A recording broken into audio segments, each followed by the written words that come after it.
1907.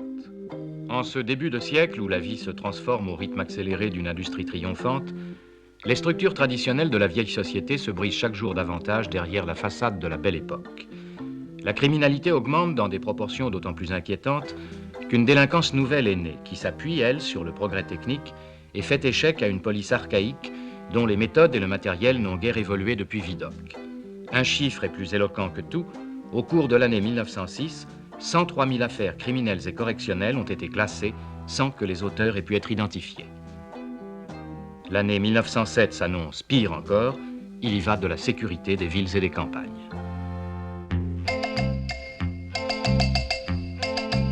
Monsieur Clémenceau, vos flics maintenant sont devenus des cerveaux incognito. Ils ont laissé leur vélo, leurs chevaux. Pendant ce temps-là, dans les romans, certains nous racontent comment faire un casse tranquillement pour tuer le temps. Je voudrais les y voir à notre place pour ne pas en prendre pour 20 ans.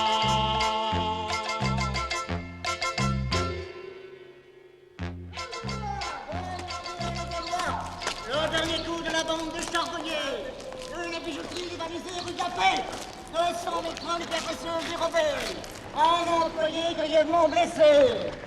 Le scandale continue. Insécurité grandissante de nos villes. Demandez le Gaulois. Le Gaulois, achetez le Gaulois. Le Gaulois, le Gaulois, le Gaulois, achetez le Gaulois. Le Gaulois.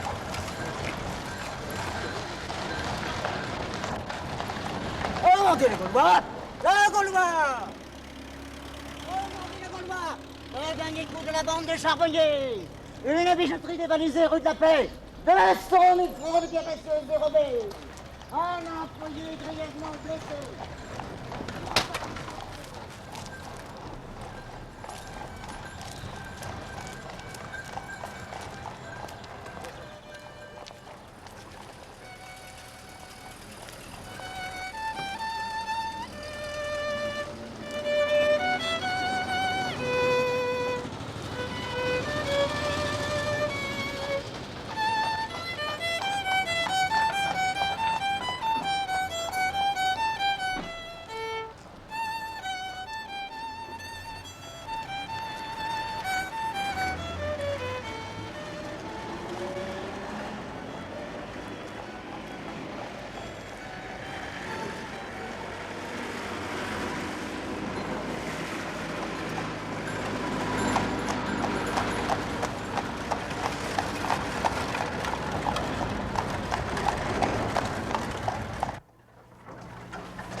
J'ai besoin de votre aide. De notre aide? C'est pour une arrestation. Il me faut du monde parce qu'ils sont plusieurs. De combien d'hommes disposez-vous? Et vous avez une réquisition? Écoutez, le pas passerait plus tard, c'est urgent. Alors rassemblez vos hommes et suivez-moi. Je regrette, inspecteur, mais sans une réquisition légale, nous on peut pas opérer. Où est le brigadier? Bah, il mange. Alors allez me le chercher. Bah, écoutez, si vous voulez mon avis... Écoutez, je vous dis que c'est urgent, alors allez-y. Bon, puisque vous êtes certain. L'oiseau! L'oiseau, tu m'entends? Ouais. Va me chercher le brigadier tout de suite. Bah, c'est que je suis en train de rédiger ce rapport, là, sur le vol de poulet. C'est urgent, laisse tomber ton rapport. Vas-y, Nico Presto. Bon, j'y vais. Eh, vous lui remettrez ça dès qu'il arrivera. Bah comment? Vous l'attendez pas? Non, j'ai pas le temps, je retourne là-bas surveiller la maison. Eh ben dis donc, ça a l'air sérieux. Oui. Ah, l'adresse est dessus. Je vous attends là-bas, vous faites vite. Hein. Soyez tranquille. Si le brigadier est d'accord, on se prépare et on arrive.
Brigadier!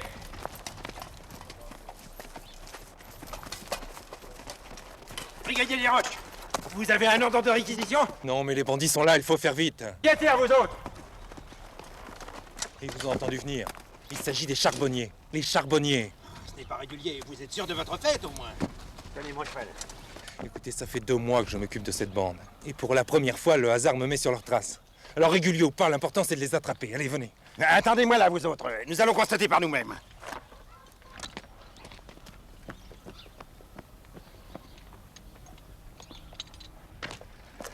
Gendarmerie! Ouvrez la porte!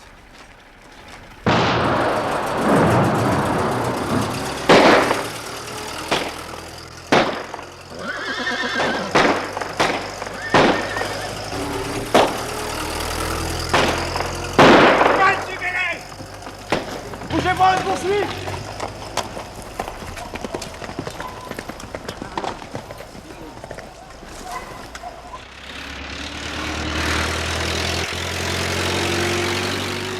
De toute façon, les voilà maintenant à Chatou, ce n'est plus de notre sort. Ouais. Et du temps où ils vont, dans 5 minutes, ça sera plus du ressort non plus de la gendarmerie de Chatou. Et ainsi de suite, jusqu'à ce qu'ils meurent de vieillesse.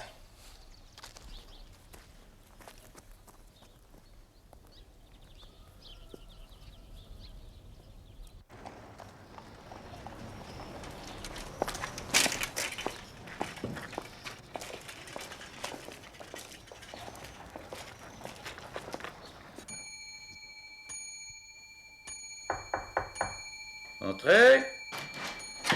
Bonjour, Valentin. Bonjour, monsieur. Asseyez-vous. Alors, et cette bande des charbonniers du nouveau? C'est nouveau, oui. Le type que je suivais m'a filé sous le nez dans une torpédo. Ah, c'est fâcheux. Fâcheux.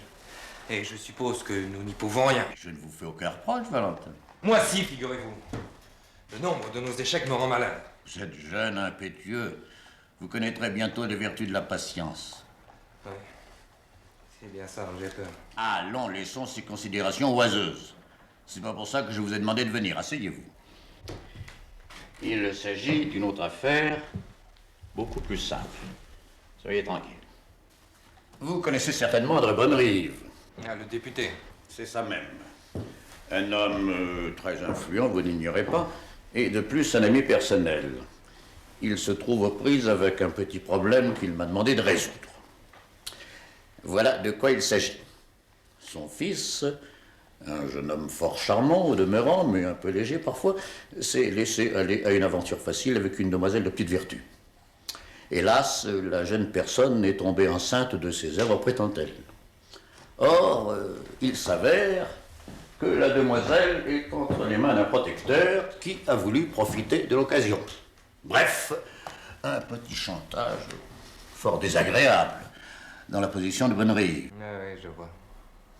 Un service qu'on se rend entre gens du monde. Entrez! C'est les journaux, monsieur le directeur. J'ai pensé que vous étiez l'homme de la situation. Posez-les là. Merci. Je peux compter sur vous? Pas de degré, vous mangez des merdes. Plaît-il? Non, non, rien. Je passerai voir monsieur Bonnery. Merci.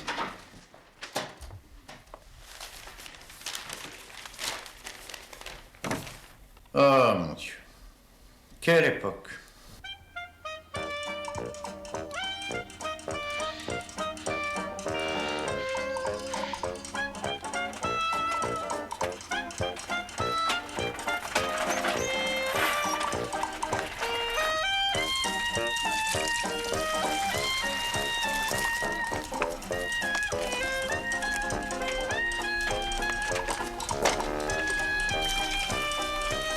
Vous désirez? Monsieur Bonnery, s'il vous plaît. De la part de qui? Inspecteur Valentin. Ah, la police. Monsieur vous attend.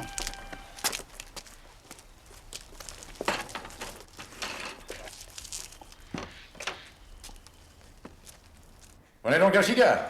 Non, merci, monsieur le député. Vous avez tort. Un véritable nom d'os. Vous me direz, qu'allait-il faire dans cette galère? Ah, nous avons tous été jeunes. Enfin, moi. Vous l'êtes encore. Et je crois même avoir fait pire que lui, à son âge. Seulement moi, j'avais la chance de ne pas avoir un père député. Voyez-vous pouvoir faire entendre raison à cet individu? Légalement, le chantage est puni d'emprisonnement. Oui, certes, oui. Mais je préférerais une action un peu moins spectaculaire. Au besoin, je serais disposé à verser à cet homme une certaine somme, à condition, bien entendu. Je ne pense pas que ce soit une bonne idée. Écoutez, mon cher, cette somme, je l'avais déjà prévue, de toute façon. Vous en userez à votre guise. Ah, après tout, vous me rendez là un service personnel. Ah non, pas moi, monsieur Sivelle. Oui, enfin, vous me comprenez. Non, je ne vous comprends pas. Excusez-moi, je ne voulais pas vous offenser. Puis-je vous dire un mot, mon tour? Je vous en prie. Qu'est-ce que vous pensez de la police? Eh bien, que c'est une institution très estimable Et totalement inefficace. Je sais que la presse n'a pas été très tendre avec vous ces derniers temps, mais croyez-moi... Eh bien, la presse a raison, monsieur. Nous ne sommes plus à même d'accomplir notre mission. Excusez-moi, je ne vois pas très bien... Je pensais qu'il était de mon devoir d'en informer un des représentants du peuple. Soyez assuré, mon cher, que mon groupe et moi sommes parfaitement conscients de vos difficultés. Et lors du vote des crédits, nous avons toujours... Oh, il ne s'agit pas simplement de crédit. Oui, oui, bien sûr. Ben, voyez-vous... Monsieur, excusez-moi, mais vous avez rendez-vous dans 20 minutes chez le garde des Sceaux. C'est ma foi vrai. Enchanté d'avoir fait votre connaissance, inspecteur. Et pensez à notre petite affaire. Vous m'obligerez. Rafa, c'est le nom de notre homme. Rafa.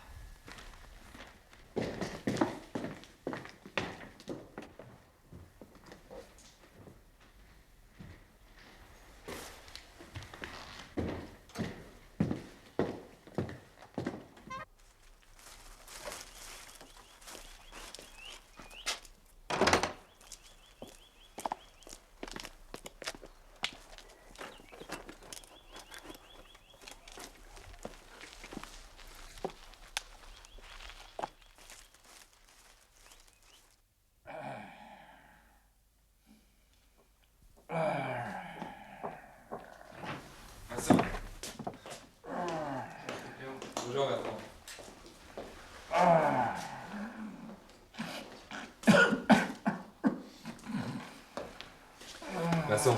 Quoi? Qu'est-ce qu'il y a? Ah, c'est toi, Valentin. Tu m'as fait peur. J'ai cru que c'était le patron. Il m'a déjà fait des remarques. Que veux-tu? Cette baraque est pleine de courant d'air, et à mon âge. Qu'est-ce que tu veux?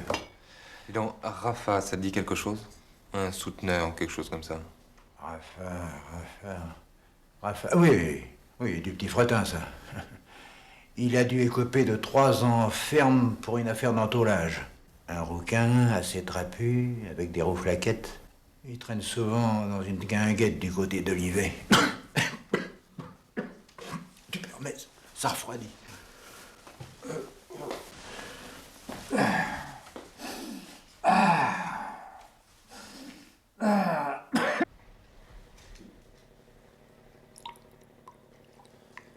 À toi de choisir, Rafa. Ou tu laisses tomber et tu vis ta vie, ou alors tu t'obstines. Et là, fais-moi confiance, on va pas te louper. C'est pareil. C'est toujours les petits qui trinquent. Les gros, on n'y touche pas. N'en fais pas pour les gros, ils auront leur tour aussi. Faites pas rigoler, inspecteur.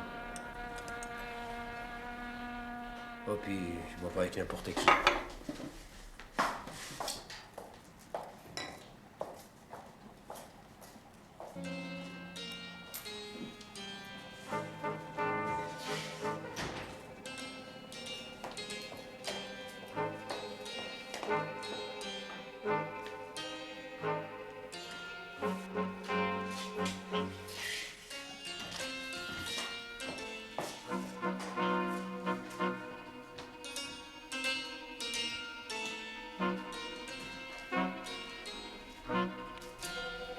Un petit rouge.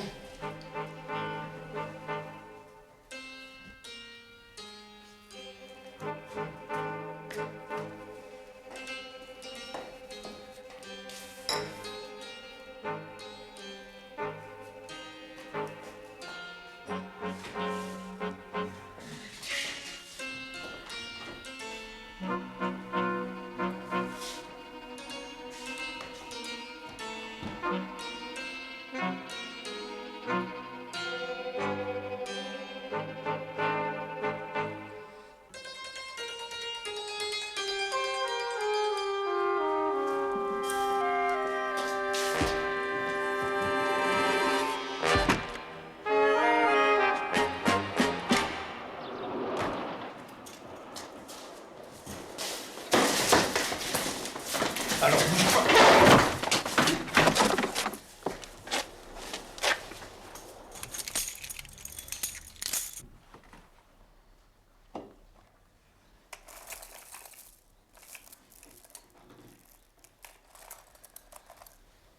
Ce sont ceux dérobés rue de la Reine.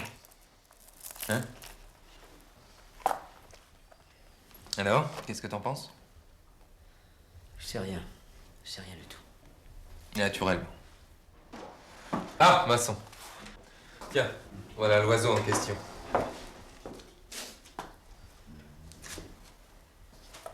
Boliche. Étienne Boliche. Je me souviens très bien. Une histoire d'Ursel il y a 6 ou 7 ans. C'est gentil, tu me fais un rapport sur les détails qui pourraient te revenir. Entendu. Alors, Boliche, qu'est-ce qu'on raconte? Si tu me parlais un peu de la bande des charbonniers. Le type avec qui tu avais rendez-vous, qui est-ce?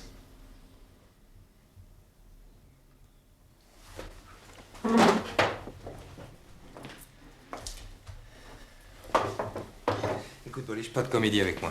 Tu vas pas me faire croire que je te fais peur à ce point-là. C'est pas de vous que j'ai peur. Enfin, ici, tu risques rien. Si jamais je parlais, il saurait bien me retrouver. Ou que je serais. Même en prison. Boliche, un peu de bon sens. Et si tu parles maintenant, tu nous permets de les coincer et ils ne peuvent plus rien contre toi. Les coincez, vous? Allons, monsieur l'inspecteur, soyons sérieux. Moi, je dis pas ça pour vous, personnellement. Je parle de la police, en général. Vous savez très bien que vous ne pouvez rien faire contre eux. Ils sont 100 fois plus forts et mieux organisés que vous. Écoute, Boliche, pour l'instant, je n'ai besoin que d'une chose. Que tu répètes ce que tu viens me dire quand je te le demanderai.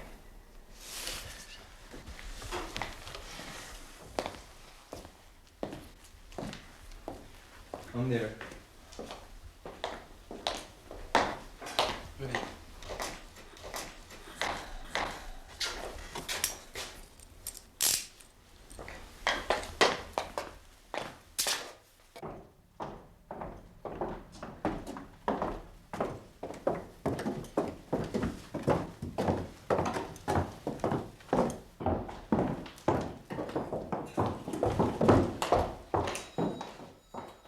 Alors, Bolich, toujours pas changé d'avis? Allez, monte là-dedans, on va te faire visiter tes nouveaux appartements. À la santé. À la santé, oui. Il n'y a que 2 hommes pour m'accompagner. Qu'est-ce qu'il te faut, la garde républicaine? Allez, monte là-dedans. Tu risques rien, hein. Rien. C'est vous qui le dites. T'en fais pas, va. Tu veux aussi. Mais c'est pas pour tes beaux yeux, Bolich. Question de principe. Allons-y.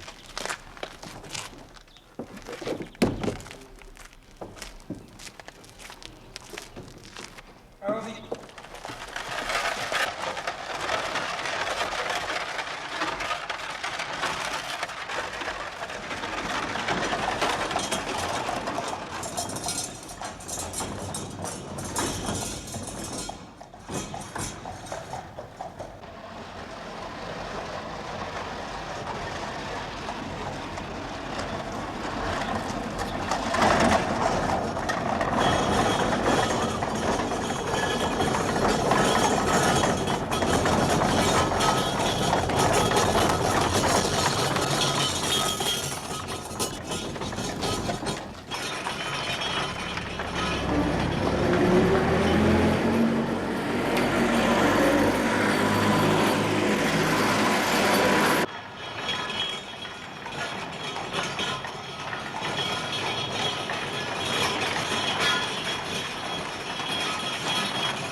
Ne bougez pas!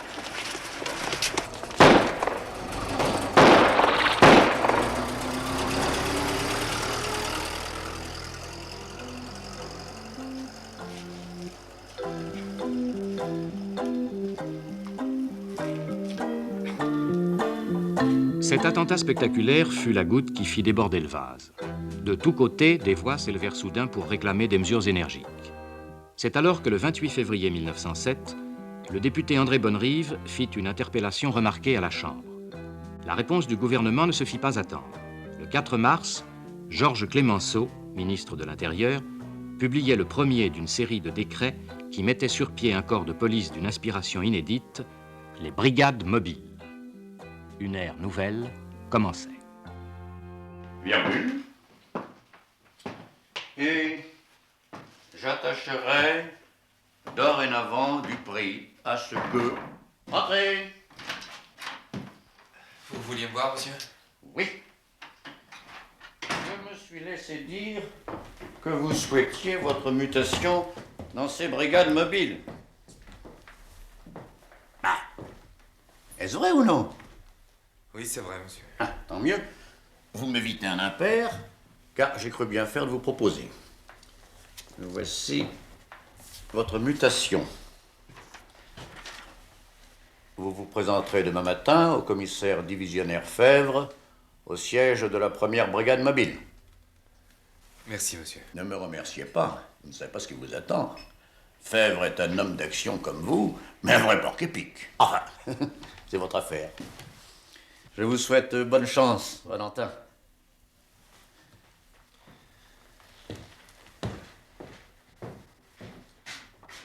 Ah, j'oubliais. Votre mutation porte votre nomination au grade de commissaire. Merci.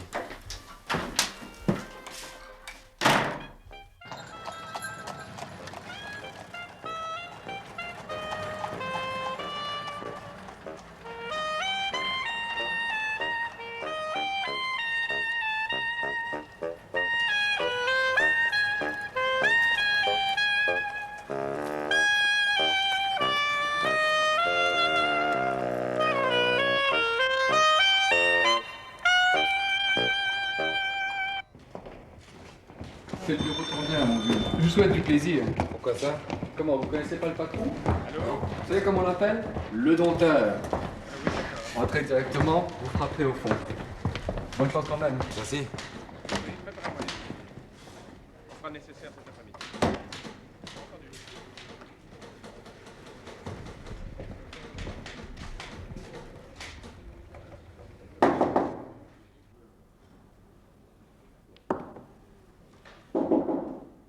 Ouais.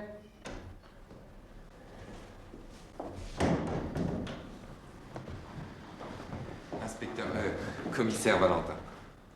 Commissaire. L'avancement un petit peu rapide, on dirait. Asseyez-vous.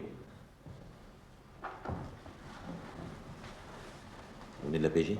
Oui, monsieur. Vous croyez peut-être que c'est une référence? Vous fourrez le doigt dans l'œil, jusqu'au coude. 0 multiplié par 0, voilà ce que je pense de vous et de vos pareils. Ouais. Et où allez-vous? Si vous pensez vraiment ce que vous dites, il est inutile de perdre notre temps. Ce que je pense ne vous regarde pas. Asseyez-vous.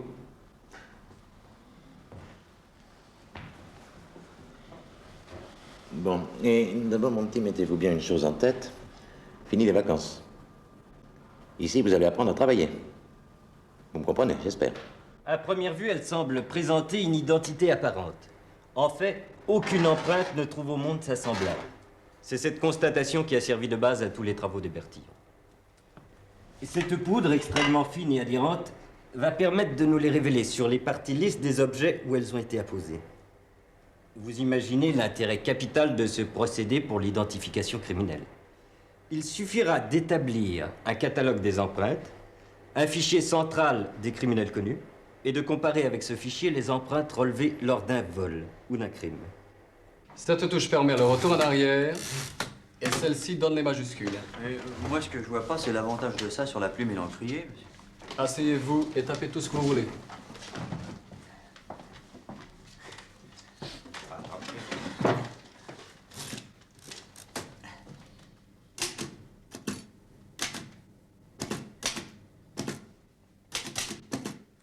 Et cette machine fait des copies. Sacré pujol. C'est étonnant.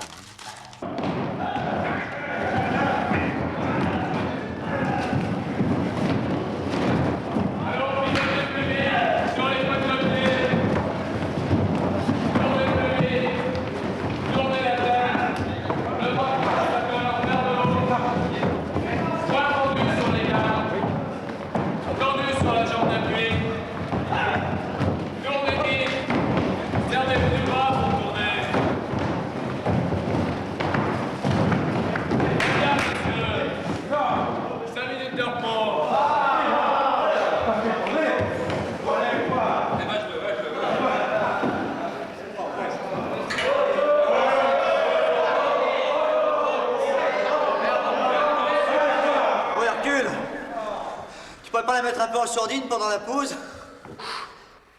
Je t'ai déjà dit plus de 20 fois que je m'appelle Terrasson. Eh oui, on sait, Terrasson, le colosse de Rodez. Et alors, t'es jamais fatigué, toi, hein? Ce qui me fatigue, ce sont tes boniments, tu vois. Bravo, messieurs. Joli spectacle, hein? Vous faut-il aussi des chaises longues? En place, messieurs. Allons-y.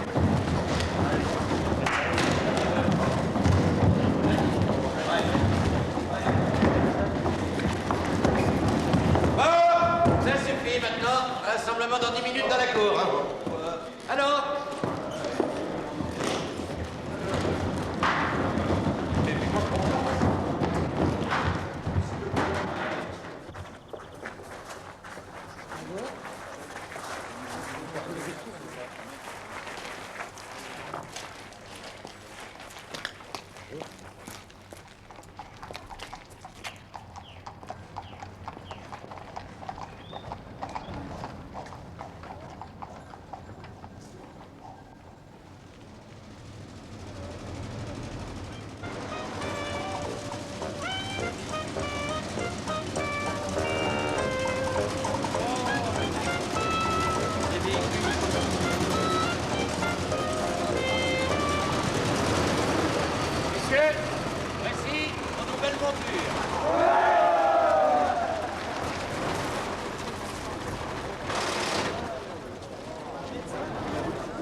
Messieurs, vous aurez tout le temps pour faire connaissance. Veuillez vous ranger devant les voitures, m'écoutez un instant, s'il vous plaît.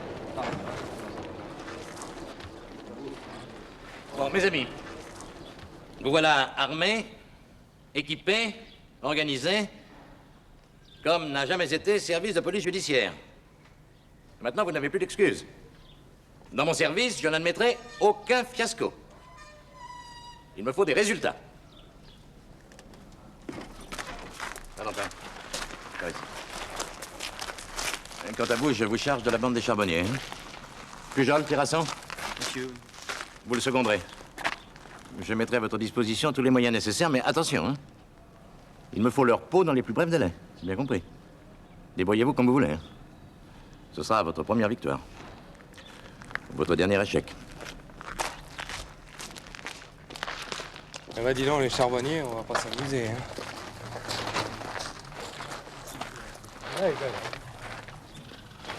Qu'est-ce que c'est ça? Ça sert à arracher les clous et à empêcher les crevaisons, c'est évident. Ah, la technique moderne, hein.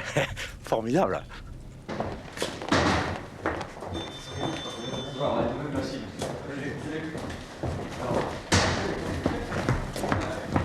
Ça va? Parfait. Ça y est, les gars. Le premier bulletin de police criminelle. Sorti tout frais dans l'imprimerie. Ah bah c'est pas trop tôt. Ça a l'air bien, hein. Photo, tout, hein. Ouais. Attends, mais c'est mon type, ça. Le mandat d'arrêt contre le nommé Barry Charles Julien Gustave, fils de Chéri Alexandre et de Logorge Marie.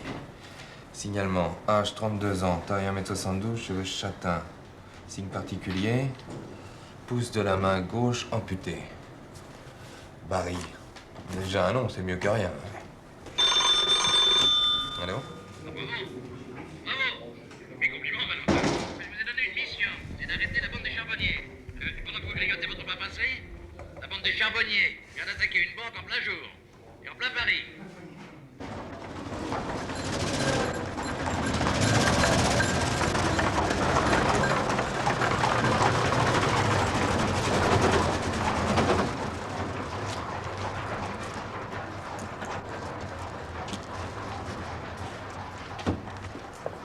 Ne touchez à rien, mademoiselle. Laissez ça exactement comme ça. Commissaire Valentin. Gerboise, directeur de l'agence. Bonjour. Monsieur. Ne touchez à rien, s'il vous plaît. C'est ça exactement comme ça. Mais alors, monsieur le Pas si commissaire. tu fais des toucher à rien. Alors, dégagez, là, dégagez. Alors, quelques questions à vous poser. Évidemment, vous demandez. Il y a eu l'ouragan ici ou quoi? Jean Bermond, caissier. Combien était-il? Mais enfin, monsieur le commissaire, que fait-il? Pourquoi ces photographies? J'ai interdit aux journalistes. Ne vous inquiétez pas, c'est pas pour la presse. Mais alors, c'est pourquoi? C'est pour l'enquête. Comprenez, la photo permet de fixer des détails que la mémoire humaine risquerait d'oublier. Ah, prévenez vos employés que j'aurai quelques petites questions à leur poser. Hein. Parfait. Quelle heure était-il? 15h15, 15h20 environ. Vous verrez peut-être tout à l'heure pour quelques petits détails supplémentaires. Bien. Merci. Vous êtes gentil, vous me débarrassez de tout ça, s'il vous plaît. Monsieur Chauve, venez voir le commissaire. Votre nom? René Chauve. Expliquez-moi ce que vous avez vu. Au fait, je n'ai pas vu grand-chose, j'étais dans la pièce du fond. J'ai vu seulement qu'ils étaient 4, la figure barbouillée de noir. C'est tout. C'est tout. Merci. Mademoiselle? Je les voyais là. Ouais. Le jour où nous tenons un suspect, nous comparons ses empreintes avec celle-ci, comme ça nous savons à quoi nous en tenir. Étonnant. Réellement étonnant. 4 hommes, dites-vous. Vous vous rappelez leur visage? Non, ils avaient tous la figure barbouillée de charbon. Ouais, évidemment. Tout ce que je peux vous dire, c'est qu'ils avaient l'air de rudement bien connaître les lieux. Ils savaient exactement où tout se trouvait. À croire qu'ils étaient de la maison. Bien, je vous remercie. Mademoiselle, s'il vous plaît. Mademoiselle? Oui, vous. Approchez.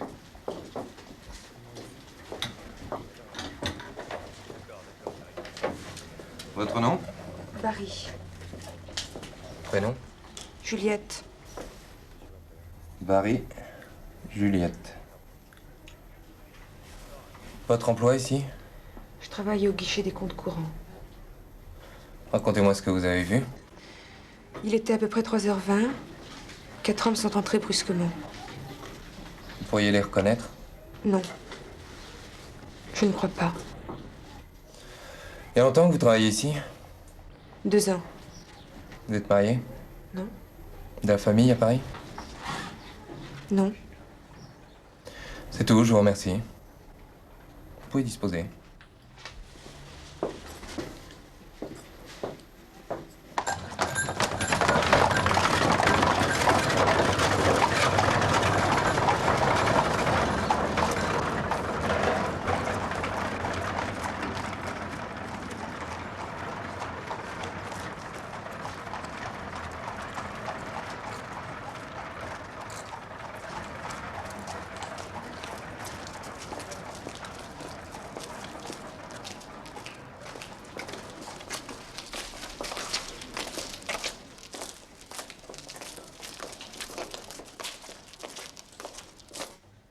Paul!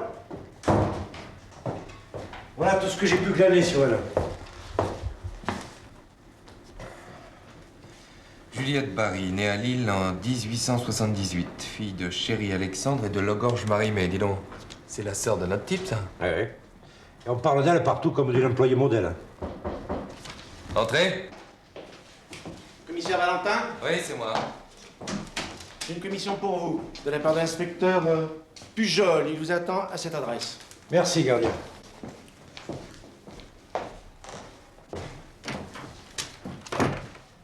Allez, allons-y.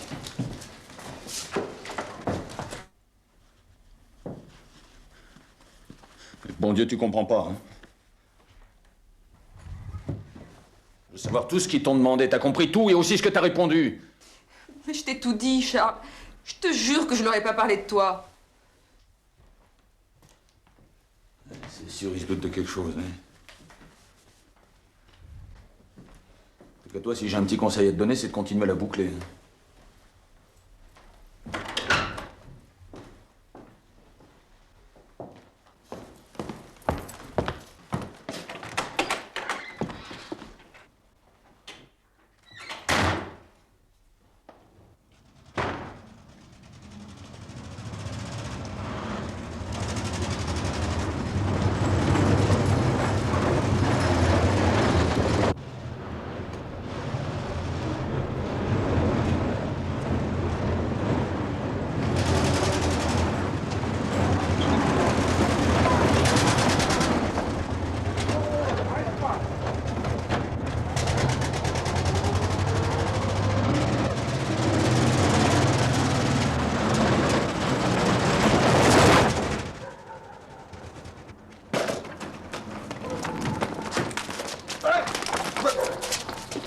Qu'est-ce que ça veut dire? C'est une erreur, non?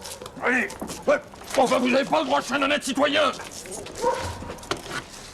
Un citoyen armé, en tout cas. Allez, ça va. Que fait Barry? Allez, avance.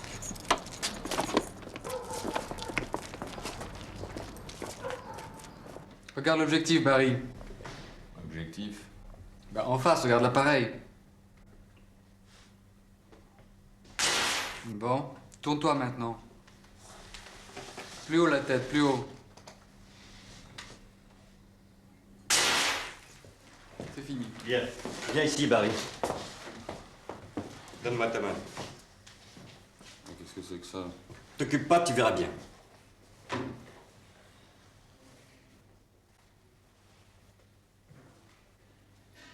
Inutile de t'obstiner, Barry. Regarde, ça c'est tes empreintes digitales. Et ça, c'est celles qui ont été relevées à la banque. Et comme par hasard, elles sont identiques. Alors, qu'est-ce que tu dis de ça?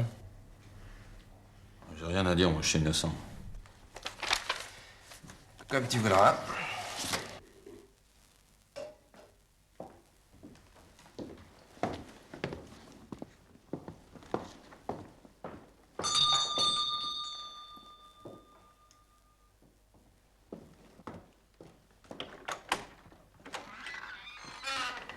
Mademoiselle, puis-je entrer? C'est que je m'apprêtais à partir au travail. Je ne vous retiendrai pas longtemps. De toute façon, je vous excuserai auprès de votre directeur.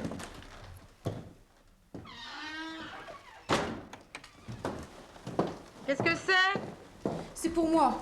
Entrez.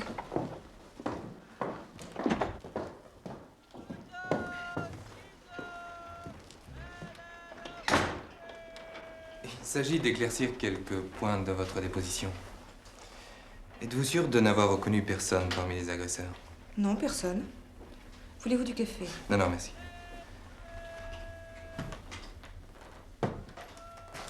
Un de vos collègues m'a dit que les bandits semblaient bien connaître les lieux. Est-ce que c'est votre avis? Je ne sais pas. Peut-être, en effet. Il faudrait donc que quelqu'un les ait renseignés. Asseyez-vous.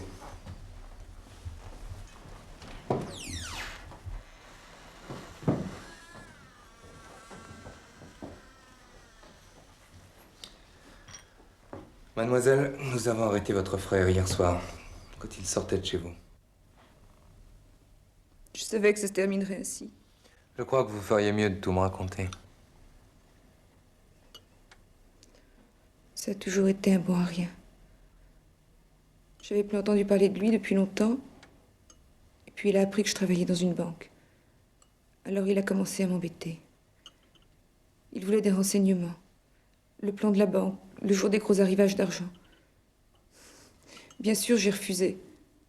Mais ils ne m'ont pas laissé une minute de répit. Une promesse, des menaces, tout y a passé. Ça a duré 6 mois. Lui, ses amis. Et pourtant, j'aurais jamais cédé. Si. Si quoi? Récemment, ils ont décidé de s'en prendre à mon fiancé si je continuais à refuser. Alors j'ai marché. Voilà. Pourquoi ne vous êtes-vous pas adressé à la police? On m'avait dit que ça servirait à rien. Ah, je vois. Vous allez me mettre en prison, n'est-ce pas? Ça dépend pas de moi. Il n'y a qu'une seule chose que je vous demande. Que mon fiancé ne prenne jamais. Il y a peut-être un moyen de vous sortir de là. Lequel? Est-ce que vous connaissez les amis de votre frère? Oui. Il y en a un surtout qui l'accompagnait souvent. Et en quel terme êtes-vous avec lui? Il n'arrête pas de me tourner autour. Bon. Alors écoutez-moi. Demain après-midi,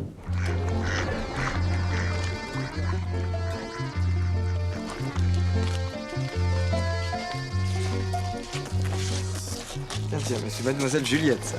Bonjour, monsieur Louis. Ah, quelle surprise. Viens, assieds-toi. Alors, comme ça, on vient me voir. Oui.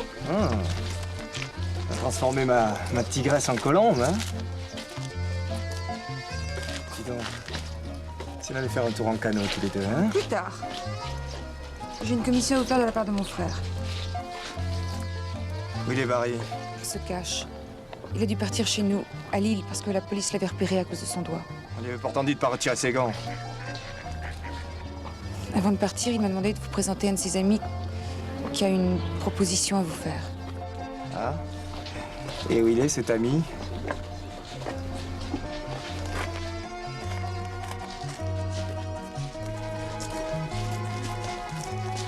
Salut.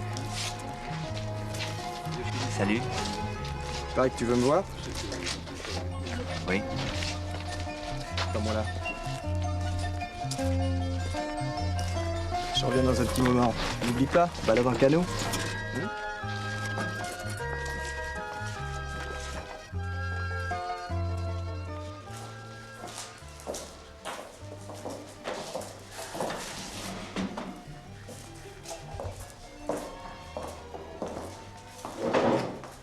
c'est toi.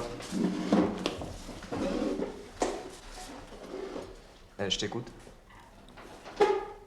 Je m'appelle Moinet.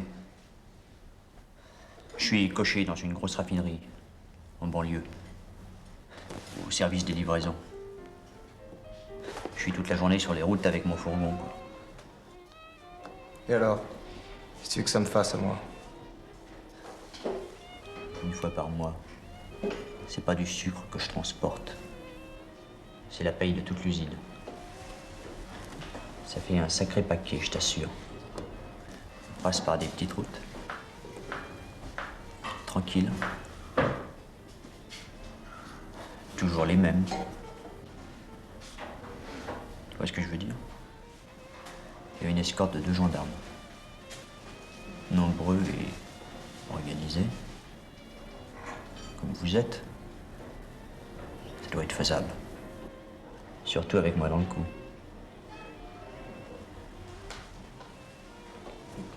Où t'as connu Barry, toi? Barry, c'est un pays, Barry. On s'est retrouvés par hasard, il n'y a pas longtemps. C'est là qu'il m'a franchi sur son boulot. Je dois dire que ça tombait plutôt bien parce que ça commençait à me démanger, tout ce fric que j'avais derrière moi. C'est comment ton nom déjà? Moinet? Gustave Moinet. C'est ça, Gustave Moinet. Et le nom de ta boîte?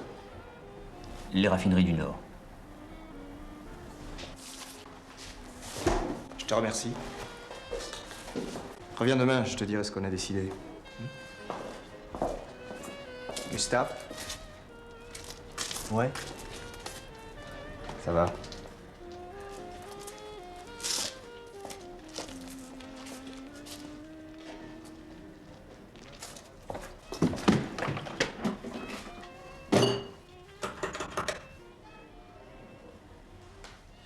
Allô, mademoiselle, je voudrais les raffineries du Nord, s'il vous plaît. Non, non, je connais pas le numéro. D'accord.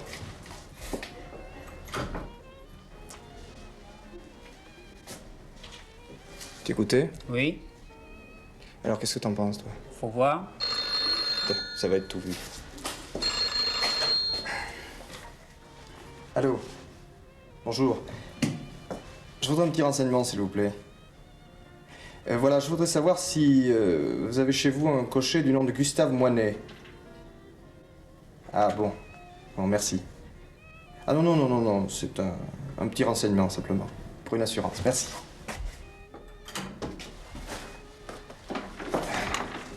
Ça marche. D'accord, Valentin, vous aurez tous les moyens que vous voulez. Mais il me faut toute la bande. Vous entendez? C'est pour quand? Le 30. Non, je fais le nécessaire. Valentin, dites à Pujol de ne pas prendre trop de risques.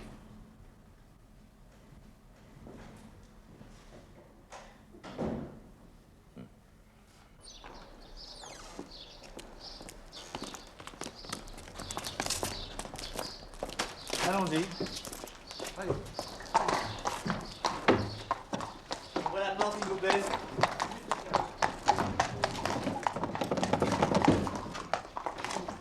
Allez.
Ainsi fut décapitée la redoutable bande des charbonniers. Un mois plus tard, il n'en restait plus rien. La première opération importante des brigades mobiles se soldait par un succès, et déjà, la presse baptisait ces policiers d'un nouveau style, les hommes du Tigre, en l'honneur de leur créateur Georges Clémenceau, le célèbre Tigre, comme eux, redouté de ses adversaires.